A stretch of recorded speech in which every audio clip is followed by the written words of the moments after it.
तेरी अम्मा। हाँ मुजीबुर मारना जंग होगी भी। एक गोरा है एक पाकिस्तानी है। मुजीबुर मार पटाखे मार रहे। मुजीबुर मार तू। ओ तेरी का मार। आम बंदा नहीं मुजीब, वो गोरा भाई भी हमारे।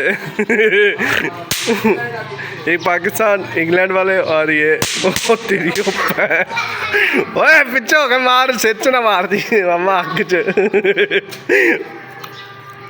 ओ तेरी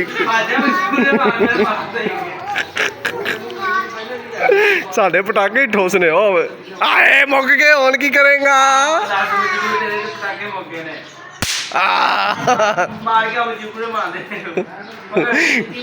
गोरा भाई डर गए।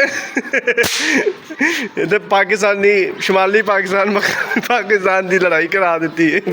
आप गायब हो गया। हाँ जी गोरा भाई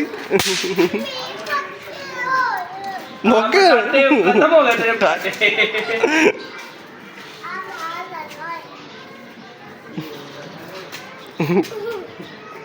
अच्छा छोड़ दे अपने पैर छोड़ दे।